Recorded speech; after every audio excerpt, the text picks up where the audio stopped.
Summer is around the corner, and there's no better time than the present to focus on fitness and reaching your summer goals. Yes, John, this is a nice change up from what we've been talking about this morning with respect to tariffs. Well, we need this. So to talk more about it, Philross is the author of Exercise Snacks, Fitness 5 Minutes at a And you know, Phil, Christian, nice. Well, Phil, you had me at snacks, right? But you put the exercise in front of it. Your book called Exercise Snacks, Fitness 5 Minutes at a Time was developed during COVID and helps people maintain physical and psychological well-being. What are your biggest takeaways from your book? Well, the biggest takeaways are this, people's major objection to working out is, I don't have the time. Okay, so we address that. Hey, 5 minutes at a time is all you need, and I'm sure we can find five minutes during the day sometime. Look, when I was leading classes at the college during COVID, I noticed people were just getting very sedentary. So what I started doing was interjecting these 5-minute workouts. And next thing I know, I'm like, wow, people are really liking this. I'm getting a lot of good feedback. So I kept writing them, and I kept putting them together and putting them out there. And now we have 55 of them on the minimalist program. So what do you mean by the minimalist?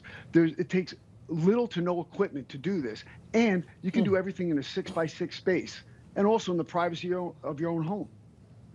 That's great. Well, Phil, I have to be honest with you. I am not a big exercise fan, although I hear it is good for stress, of which many of us are experiencing right now. So how do you get back into exercise? If maybe you've taken hiatus or maybe you have never really gotten into exercise, how do you get back into shape? Do a little bit at a time. Try to do something every day.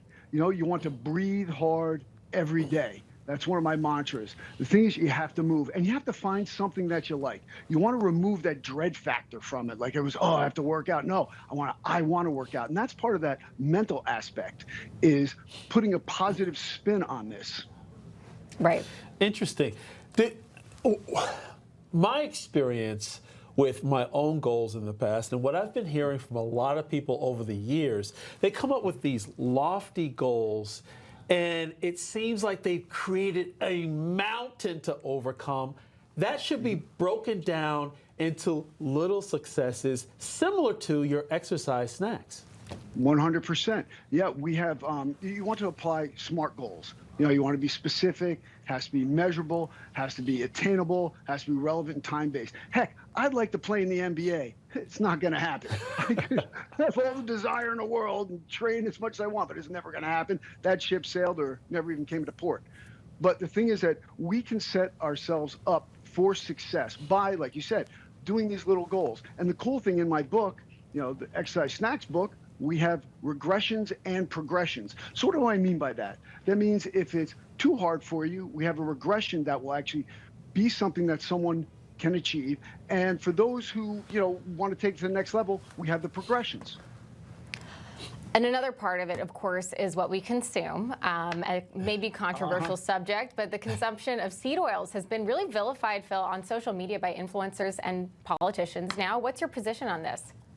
Well, the thing is that we want to, pay attention to what we're putting into our bodies. There's a really cool app out now called the Yuka app, and I have all of my students using it, all of my clients using it, and I spread the word on this because it can actually test out by scanning the barcode, say, hey, what is, what's in this? Is this product good for me or not? And I, recommend people use it when they go shopping, and they can now make these lists. Oh, the other cool thing is that on the Yuka app, when you take that snapshot and it scans it and it says it's bad, it will give you a whole bunch of good options. And my whole goal here is to help people live better longer. That's the mantra of the Body Bell method and one of my mantras. So. All right. You know what? I want you to really break this down for us, Phil. Okay. Phil is shopping at his local grocery store. Tell me about your label reading process. What do you try to stay away from, and what do you run toward in terms of reading the ingredients labels? Well, look, if you just abide by this too, if you read a label and you don't understand the words on it, maybe you should put it back on the shelf. You're gonna put, right? And you want to try to stay as close to the whole foods as possible. So away from all the processed foods, get rid of that high fructose corn syrup. Yeah. That's some of the worst stuff for you. And the funny thing is, don't pay attention to these labels, because the labels, healthy this, healthy that. Read what it actually is composed of, because the ingredients are important. And if you don't know that word, you can't pronounce that word, it's probably not something good to put into your system. And we're talking about cosmetics as well. That's so true. That's very true. I know they've been removing talc from a lot of the cosmetics because of the negative effects. Phil, there has been a significant rise in chronic disease from children to adults across the country. What do you believe has contributed to this cause? Wow. Okay, Yeah. we have to, there's three major things we have to consider: fitness, food, and pharma. Okay, so, people are not getting enough activity. Kids are sitting there with their iPads and so forth, and sitting in their rooms, not getting out there, exercising, working out, running, jumping. The food that we eat, the food that's given to us now is not like it was 30, 40, 50, 60 years ago. There's a ton of processing in it. And pharmaceuticals.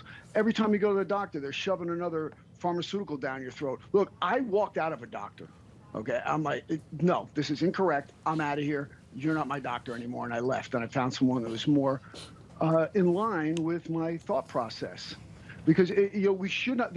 We have everything in our bodies to heal ourselves, and people don't give themselves a chance to do that. And if you talk about movement, you talk about proper nutrition. All these things are available to us. We just have to exercise it and not be lazy about it. Look, the things on the ends of the aisles, leave them there. Look at the stuff in the center of the aisle. Absolutely, Phil. And I'm so glad you said you had to fire your physician. Taking a page out of Donald Trump's book. People need to be empowered.